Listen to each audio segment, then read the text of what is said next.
मध्य प्रदेश का मुरैना जिला, जहां विकास की रफ्तार धीमी है।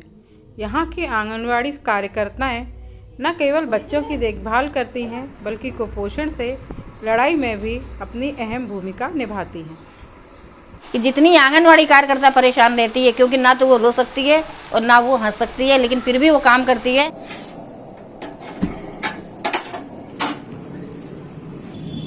जो आंगनवाड़ी कार्यकर्ता काम कर रही है, किस तरह से कर रही है, ये तो वही जानती है कि बेचारी सुबह उठ करके शायद जो बच्चों वाली महिलाएं हैं 5:30-6 बजे उठ करके अपने चौके का काम करेंगी, किचन का काम करेंगी।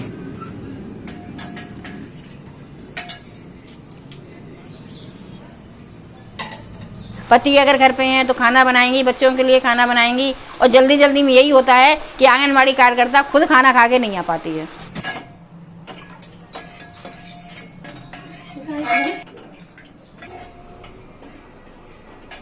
कि आज उसको भी जो पैसे मिल रहे हैं ना, उससे भी उसका जीवन यापन बिल्कुल नहीं हो पाता है। सरकार जो हम लोगों से काम करा रही है, तो उसके अलावा मतलब ये तो देखे कि कार्यकर्ता परेशान कितनी हो रही है। घर से आंगनवाड़ी से जाती है, घर पे जाती है। हम तो कभी कभार शायद है कि कभी कोई त्यौहार, दीपावली हो, रक्षाबंधन हो, होली हो, तो हमारा तो नहीं अनुमान लगता है कि कार्यकर्ता खुशी खुशी त्यौहार मनाती है। वो बेचारी बच्चों को समझा के ही रह जाती है कि बेटा कोई बात नहीं है, चलो देखते हैं, पैसे आ जाएंगे तो हम आपके लिए कपड़े ला देंगे, पैसे आ जाएंगे तो हम आपके लिए खिलौने ला देंगे। लेकिन कभी कभार ऐसा होता है कि कल दिवाली जलनी है और आज कार्यकर्ताओं के खाते में पैसे डाले जा रहे हैं। शायद ही कि आंगनवाड़ी कार्यकर्ता से ज़्यादा मजबूर और निराश कोई भी विभाग का काम करने वाला सेवक नहीं होगा।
आंगनवाड़ी कार्यकर्ताओं का खुद का परिवार है और चलाने के लिए खर्चे भी।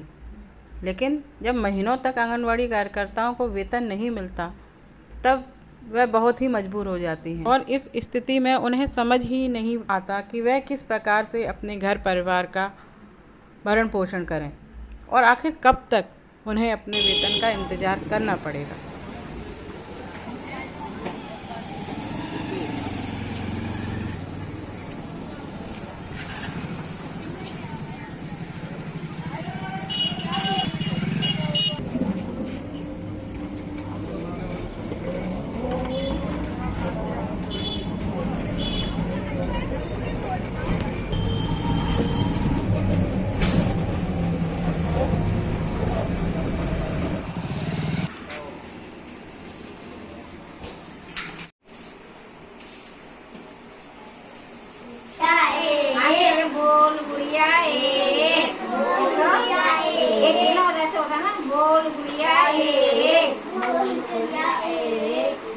मीठा के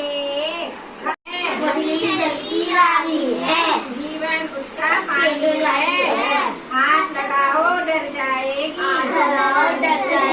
बाहर निकालो मर जाएगी।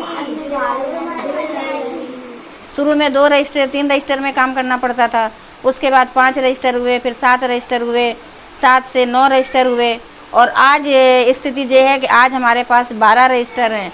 12 रजिस्टरों के बाद मोबाइल भी हमको दे दिया गया, मोबाइल में भी काम करना पड़ता है। लेकिन सरकार ने कभी हमारे बारे में ये नहीं सोचा कि हम इनको काम तो देते जा रहे हैं, लेकिन इनकी दिनचर्या के लिए या इनकी ज़रूरत के लिए हम इनको पैसे दे रहे हैं या नहीं दे रहे हैं।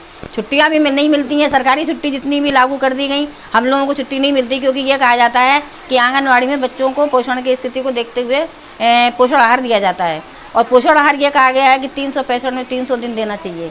तो होली, दिवाली, रक्षाबंधन, ये 3 छुट्टियां हम लोगों को दी जाती हैं, और तो जो है बाकी गिनी चुनी छुट्टियां हम लोगों को मिलती हैं। ये महामारी का वो प्रकोप छाया हुआ था, उस समय एक डॉक्टर जो MBBS की डिग्री करके आते थे, वो क्या करते थे, पीपी किट पहन करके और पर्दे के पीछे से मरीजों को देखते थे। लेकिन आंगनवाड़ी कार्यकर्ता से ये कहा जाता था कि आप घर घर जा करके और ये देखिए किसके घर में कौन आया है, किसके घर में क्या बीमारी है।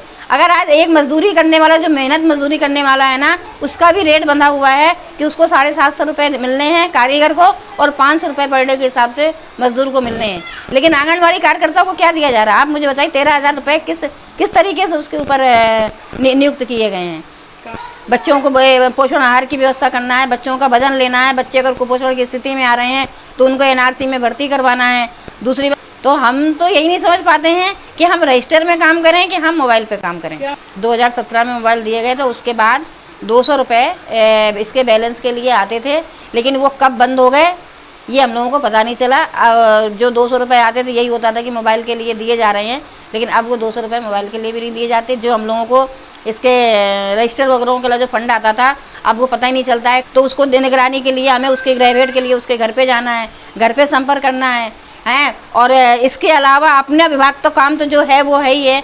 उसके बाद उन्होंने कही कि अगर BLO का काम करा दिया तो उसमें उसकी ड्यूटी लगा दी है। परीक्षा हो रही है तो क्या उसमें नियुक्ति के निगरानी करने के लिए कार्यकर्ता की ड्यूटी बाहर लगा दी कि लड़कियों की या बच्चों की निगरानी करी जाएगी। नगर पालिका से जो भी काम आता है, कहीं सर्वे का काम है, मकान सर्वे का काम है, नहीं हो पा रहा तो कहीं आंगनवाड़ी कार्यकर्ता को लगा दो।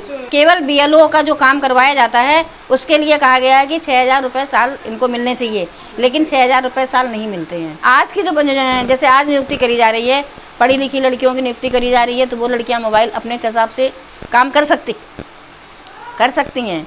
लेकिन जो पहले के कार्यकर्ता हैं, क्या वो मोबाइल पे अच्छे तरीके से काम कर पाएंगी? और जब वो नहीं कर पाएंगी तो फिर यही होता है कि भाई आप काम नहीं कर पाते हो।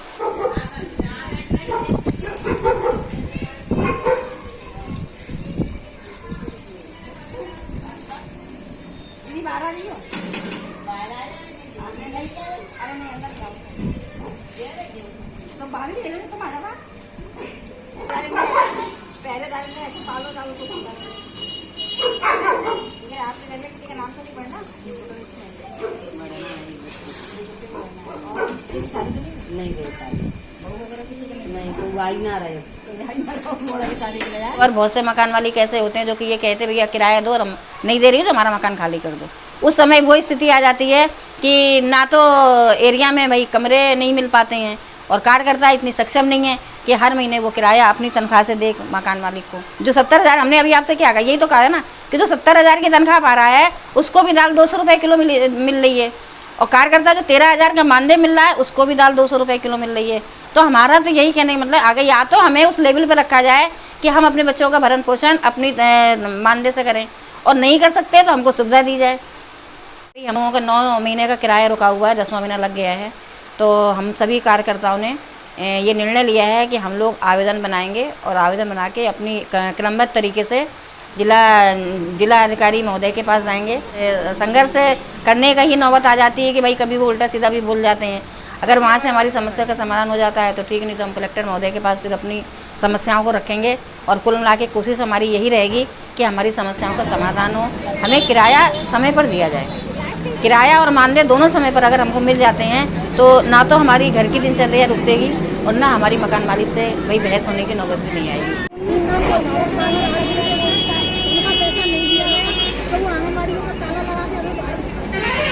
आंगनवाड़ी कार्यकर्ताओं की समस्या के संबंध में जिला कलेक्टर महोदय को आवेदन सौंपा गया। इंटरव्यू के लिए उनके द्वारा मना कर दिया गया। मुरैना की इन आंगनवाड़ी कार्यकर्ताओं की कहानी एक ऐसी तस्वीर दिखाती है जो हमारे समाज की सच्चाई बयां करती है। ये कार्यकर्ताएं कम मेहनताने और संसाधनों के अभाव में भी निष्ठा से अपना काम कर रही हैं। क्या सरकार और समाज इनकी समस्याओं को समझकर इनके जीवन में सकारात्मक बदलाव ला सकेंगे? आंगनवाड़ी सेविकाओं के संघर्ष को समझें और उनका सम्मान करें।